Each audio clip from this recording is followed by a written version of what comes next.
October 27, 2017, 12:30 p.m. PT by Aaron Couch. Jason Hall is telling a side of the military experience that doesn't get as much attention. With Thank You for Your Service, the writer-director is focusing on what happens when veterans come home, with Miles Teller playing real-life vet Adam Schumann.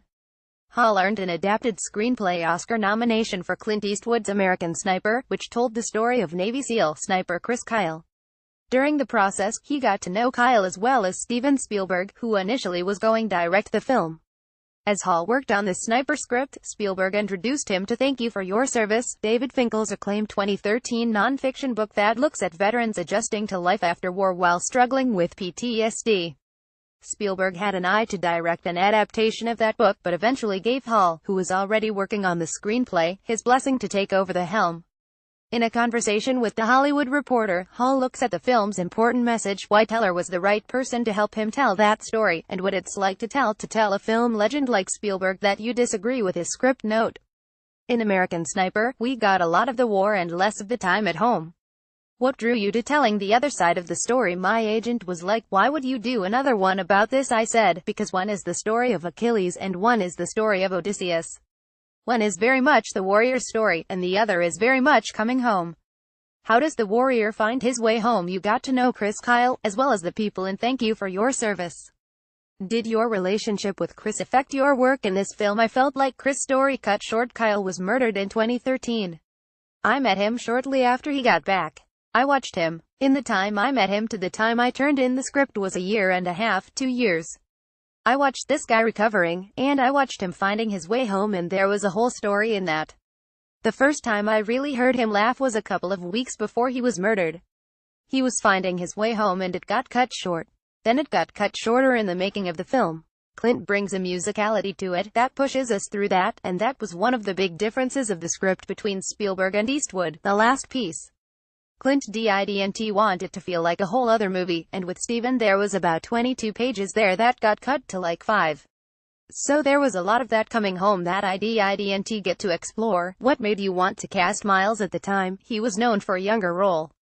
Here he's a veteran with a family. I have followed his career and I've watched this kid with incredible charisma, but also you could tell he had a craft and he had a skill set that he brought to it. I was so impressed with Miles. We asked him in a way to do stuff that had not done before. He gives a very subtle performance here, and he gives a really grown-up performance, too. Around the time he was cast, I imagine Whiplash, very much a coming-of-age story, was what was on everyone's mind when they thought of him. He was very much a kid in Whiplash, and it's a great performance and a great film, but it's a very external performance. It's a very physical performance and it doesn't ask for a lot of extreme subtlety. This requires him to have a war going on behind his eyes at all times. He brought some real detail to the job and I took him out and we went hunting with Adam Schumann, the real guy. He got to know him, and it was a fantastic experience for him to connect with this guy. Miles is from Florida. It's not like Miles came from Palos Verde. Miles came from a part of Florida where all of his friends are either soldiers or they work some blue-collar job. He would either be a soldier, if he was lucky he'd be playing on some minor league baseball team, or he'd be putting up drywall. If I didn't know Amy Schumer was in the film as military widow Amanda Doster, I'm not sure I would have realized it was her. How did she get involved? It seems like a departure for her. 2 years ago, she wasn't as ubiquitous as she is now. 2 years ago, when we started making it, you knew who she was and she approached us and said she wanted to do it. We were shocked she wanted to be a part of it, but she really brings the same physicality that Amanda has, and the same look. You could put her next to Amanda with the hair she has in the film and you could think they were sisters. She brought a real seriousness to this and she applied herself and she wanted to be a part of what the film says. You have New Zealander newcomer Beulah Koale Solo, who is basically the number 2 lead.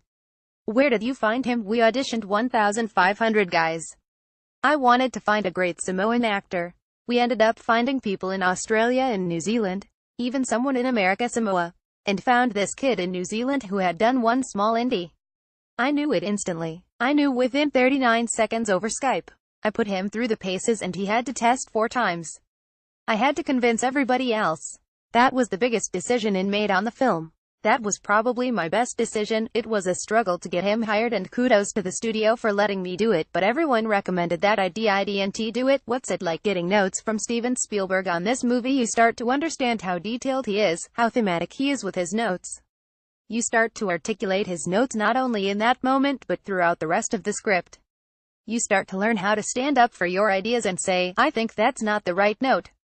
Isn't that really hard, to disagree with a legend like that? Look, fundamentally after a while, it doesn't matter who is giving you the note, it's still a note.